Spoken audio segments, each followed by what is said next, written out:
Hello friends, എല്ലാവർക്കും Sumi's tasty കിച്ചൻ്റെ ഒരു പുതുപുത്തൻ എപ്പിസോഡിലേക്ക് സ്വാഗതം. ഇന്ന് ഞാനിവിടെ കാണിക്കാൻ പോകുന്നത് വെറും 2 മിനിറ്റിനുള്ളിൽ നമുക്ക് കോക്കനട്ട്, നമ്മുടെ ഈ തേങ്ങ ഈ ഷെല്ലിൽ നിന്നും എങ്ങനെ വേർതിരിക്കാം എന്നാണ് ഈ വീഡിയോയിൽ കാണിക്കുന്നത്. അപ്പോൾ വീഡിയോ ഇഷ്ടമായാൽ തീർച്ചയായിട്ടും ലൈക്ക് ചെയ്യുക. അതുപോലെ നിങ്ങളുടെ കമൻസ് താഴെ കമൻറ്റ് ബോക്സിൽ പറയാൻ വേണ്ടിയിട്ട് മറക്കരുത്. അപ്പോൾ ഞാൻ വളച്ച് നീട്ടുന്നില്ല, നമുക്ക് വീഡിയോയിലോട്ട് കടക്കാം. അപ്പം ഞാൻ ഇവിടെ ഒരു തേങ്ങയാണ് എടുത്തിട്ടുള്ളത്. ഈ തേങ്ങ ഒരു രാത്രി ഫുള്ള് ഫ്രീസറിൽ വെക്കണം, ഫ്രിഡ്ജിലല്ല ഫ്രീസറിൽ തന്നെ വെക്കുക. അപ്പം ഞാൻ ഇന്നലെ രാത്രി ഫുള്ള് ഫ്രീസറിൽ വെച്ചിട്ടുള്ള ഒരു തേങ്ങയാണിത്. അപ്പം നല്ല തണുത്തിരിക്കുക കേട്ടോ. ഞാൻ ഇപ്പം അങ്ങോട്ട് ഫ്രീസറിൽ നിന്ന് പുറത്തെടുത്തതേ ഉള്ളൂ. ഇനി നമുക്ക് ചെയ്യേണ്ടത് ഏതെങ്കിലും ഒരു വെയിറ്റ് ഉള്ള ഒരു സാധനം വെച്ചിട്ട് ഇതുപോലെ ഒന്ന് ഉടച്ചു കൊടുക്കുക. ഒരു ഭാഗത്തല്ല, ഇത് ഫുള്ള് എല്ലായിടവും ഇതുപോലെ നമ്മൾക്ക് ഉടച്ചു കൊടുക്കണം. കണ്ടോ, കൈ നോക്കി ചെയ്യാട്ടോ. ഇവിടെ ഇങ്ങനെ പൊട്ടൽ വീണു.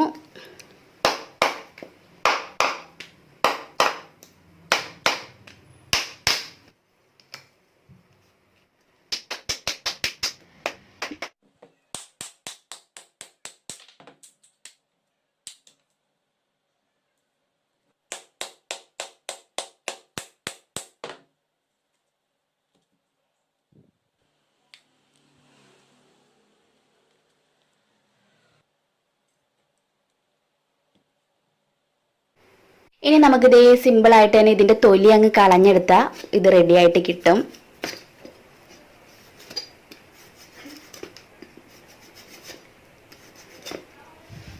അപ്പം ഞാൻ ഇതിൻ്റെ തൊലിയൊക്കെ കംപ്ലീറ്റ് ഒന്ന് ചെത്തി മാറ്റിയിട്ടുണ്ട്.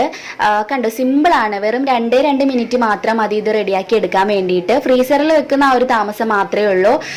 ഇത് നമുക്കിനി ഡെസിക്കേറ്റഡ് കോക്കനട്ടൊക്കെ റെഡിയാക്കാൻ വേണ്ടിയിട്ട് യൂസ് ചെയ്യാം.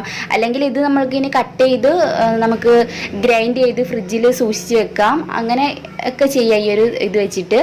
അപ്പം ഞാനിപ്പോൾ ഇത് റെഡിയാക്കി എന്തിനാന്ന് വെച്ചാൽ കോക്കനട്ട് ക്രീം റെഡിയാക്കി എടുക്കാൻ വേണ്ടിയിട്ടാണ് ഞാൻ റെഡിയാക്കിയിട്ടുള്ളത്.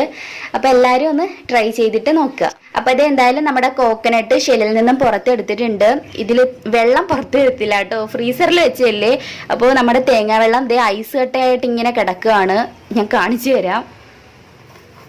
കണ്ടോ, നമ്മുടെ തേങ്ങാ വെള്ളം ഐസ് കട്ടയായിപ്പോയി. നല്ല രസമുണ്ട് കാണാൻ വേണ്ടിയിട്ട്. അപ്പോൾ എന്തായാലും എല്ലാവരും ഒന്ന് പരീക്ഷിച്ച് നോക്കുക കേട്ടോ. വീഡിയോ ഇഷ്ടമായാലും തീർച്ചയായിട്ടും ലൈക്ക് ചെയ്യാൻ വേണ്ടിയിട്ട് മറക്കരുത്. അതുപോലെ നിങ്ങളുടെ ഫ്രണ്ട്സ് ആൻഡ് ഫാമിലിക്കൊക്കെ ഈ വീഡിയോ ഷെയർ ചെയ്ത് കൊടുക്കുക. പിന്നെ ഇതുവരെയും ഈ ഒരു ചാനൽ സബ്സ്ക്രൈബ് ചെയ്യാത്ത ഏതെങ്കിലും കൂട്ടുകാരുണ്ടെങ്കിൽ വേഗം തന്നെ സബ്സ്ക്രൈബ് ചെയ്ത ശേഷം കൂടെ വരുന്ന ബെല്ലൈക്കൺ മറക്കാതെ ഒന്ന് ക്ലിക്ക് ചെയ്ത് വെക്കുക. അപ്പോൾ എന്തായാലും നമുക്ക് പുതിയൊരു റെസിപ്പി വീഡിയോയുമായിട്ട് വീണ്ടും കണ്ടുമുട്ടാം. അതുവരേക്കും ബൈ, ടേക്ക് കെയർ.